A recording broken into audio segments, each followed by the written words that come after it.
Kecelakaan yang menimpa pesawat terbang Boeing 787 Dreamliner Dash 8 Air India pada tanggal 12 Juni 2025 di Bandara Udara Ahmedabad adalah peristiwa tragis yang sudah berlalu hampir 3 minggu. Jadi saat ini tim investigasi kecelakaan pesawat terbang tersebut ya, jadi Air Crash Investigation Team sedang bekerja dalam senyap. Jadi mereka sedang sudah mengumpulkan bukti-bukti, kemudian dari bukti-bukti itu tim sedang melakukan analisa yang nantinya akan dituangkan dalam bentuk laporan. Jadi 2 macam laporan nanti, preliminary report dan final report. ICAO itu International Civil Aviation Organization, lembaga PBB yang mengatur dan memiliki otorisasi untuk mengatur civil aviation atau penerbangan sipil dunia, itu sudah menyebutkan dalam Annex 13 ya, dalam regulasi 13 bahwa Air Crash Investigation Report tersebut paling lambat 4 minggu setelah terjadinya kecelakaan harus dapat diisu dalam bentuk preliminary report ya, ataupun laporan pendahuluan. Jadi kita masih menunggu 1 minggu lagi. Laporan pendahuluan itu diharapkan bisa diisu, kemudian dalam waktu 12 bulan laporan investigasi ini dalam bentuk final report sudah dapat dikeluarkan. Laporan investigasi kecelakaan pesawat terbang ini adalah laporan yang gunanya adalah untuk perbaikan prosedur safety di kemudian hari sehingga mencegah terulangnya terjadi kesurupan. Jadi dokumen ini sama sekali tidak dimaksudkan sebagai underlying dokumen ya untuk melakukan misalnya tindakan hukum baik berupa tuntutan pidana maupun gugatan perdata ya. Jadi ini sama sekali tidak didesain untuk itu. Tapi laporan ini fokus utamanya adalah melakukan rekonstruksi dari chain of event ya. Chain of event itu rangkaian kejadian secara sekuensial yang diduga ya menjadi penyebab terjadinya kecelakaan. Jadi nantinya yang munculnya adalah probable cause ya. Probable cause dan kemudian probable chain of event ya. Karena memang dalam semua peristiwa kecelakaan pesawat terbang secara empiris tidak pernah ada satu penyebab tunggal yang menyebabkan terjadinya kecelakaan. Ini selalu adalah satu rangkaian kejadian yang saling terkait, ya, connected ya, kemudian influence, affected ya, dipengaruhi dan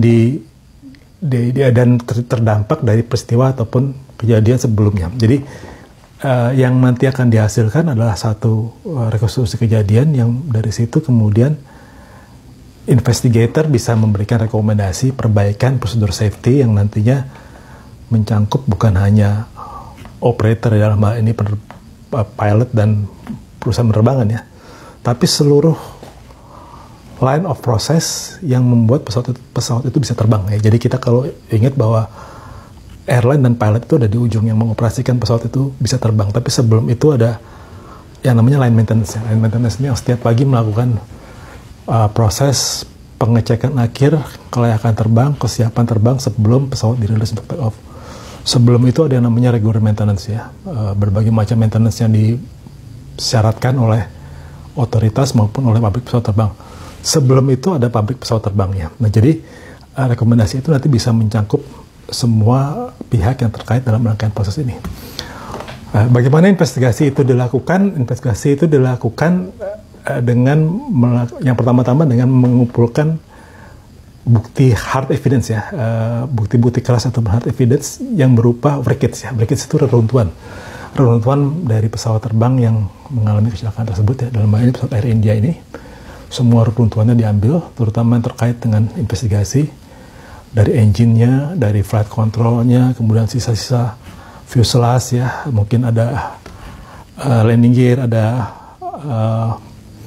ada fuel tank ya, semuanya itu dikumpulkan, itu hard evidence. Setelah itu dan ataupun paralel dengan itu juga dilakukan pengumpulan data investigasi dari soft evidence ya. Soft evidence itu yang utama adalah yang disebut black box ya. Jadi black box itu sebetulnya ada 2 komponen. Yang pertama namanya adalah cockpit voice recorder. Jadi cockpit voice recorder itu mencatat seluruh bunyi ya ataupun suara yang terjadi di kokpit ya. Itu bisa 3 macam paling nggak ya, suara komunikasi antara pilot dengan pilot ataupun pilot dengan cabin crew-nya, kemudian komunikasi pilot dengan pihak di luar ya, bisa air tower, bisa pesawat terbang yang lain, kemudian suara-suara di kokpit yang terkait dengan alarm dan sirene atau alarm ataupun tanda-tanda untuk mengingat satu kejadian ataupun satu situasi berbahaya, karena di kokpit itu untuk instrumen-instrumen yang mencakup hal-hal yang berbahaya, misalnya jika ketinggian pesawat terbang apa altitude itu sudah sampai ke situasi yang membahayakan atau ada objek di depan yang menghalangi, ada sirene di situ yang keluar ya, sirene ataupun suara yang keras untuk membuat awak kabin alert. Itu yang namanya cockpit voice recorder.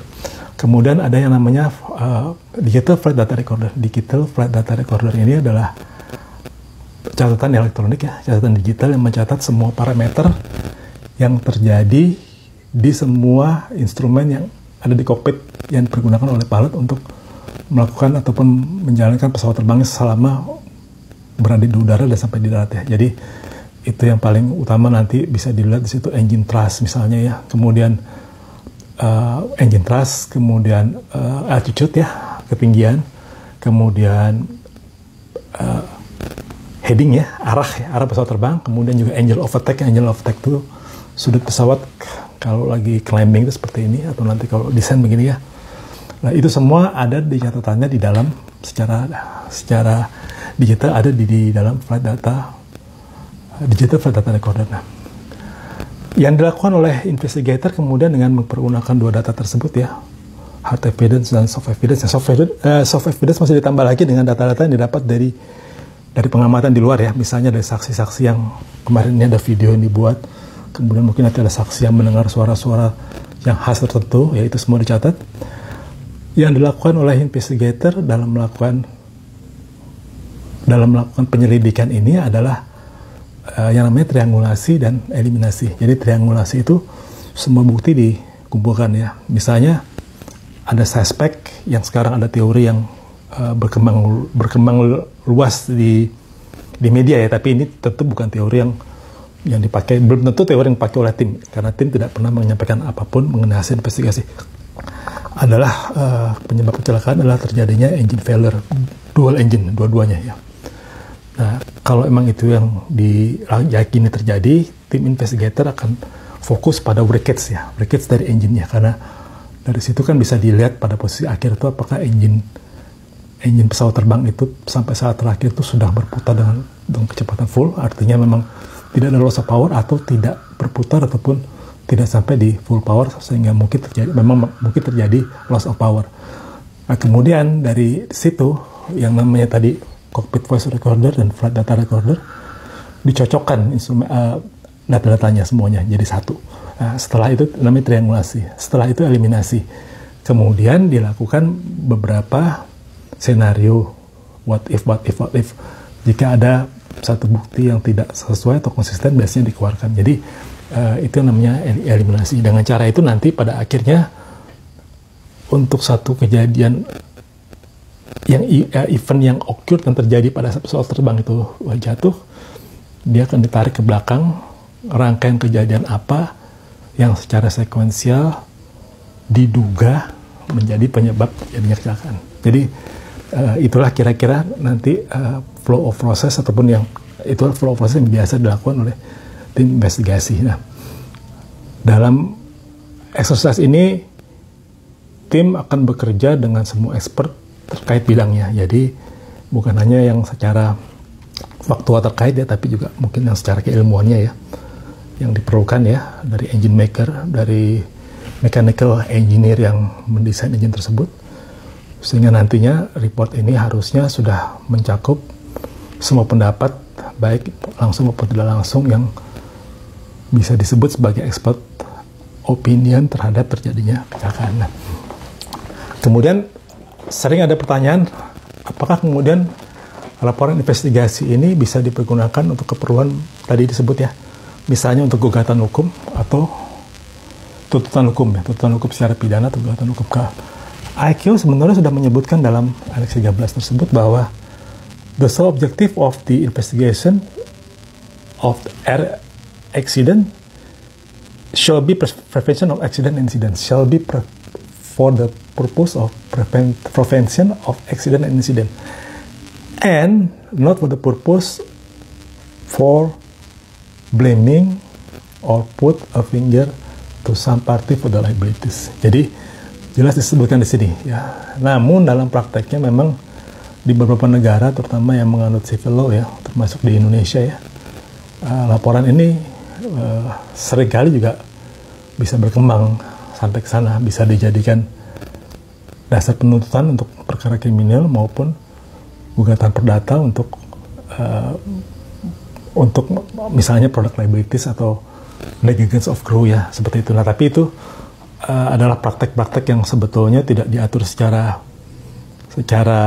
normatif oleh IQ, namun seperti itulah keadaannya biasanya, ataupun yang sudah terjadi ya di beberapa kasus. Nah, jadi dari sini kita bisa berharap bahwa tanggal 12 nanti, jika Air Accident Investigation Report ini dikeluarkan, sudah ada sedikit bayangan mengenai apakah kecelakaan pesawat terjadi tersebut disebabkan betul oleh terjadinya dual failure ya.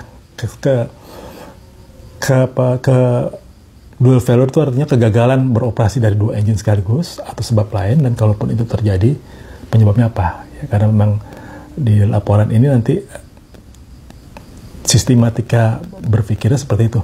Apa yang terjadi, penyebabnya apa yang mendahului ini, sampai di ujungnya ketemu dengan probable cause. Sementara untuk laporan akhir nanti akan mempertajam apa yang sudah disampaikan di preliminary report, tapi seperti disebutkan di awal, nanti pada akhirnya purpose-nya adalah untuk perbaikan prosedur safety. Jadi sama sekali tidak dimaksudkan untuk to put a blame ataupun untuk menunjuk pihak tertentu yang memiliki atau dianggap memiliki kewajiban atau dianggap bertanggung jawab sepenuhnya atas terjadinya kecelakaan pesawat terbang Air India Boeing 787-8. Baik, kita tunggu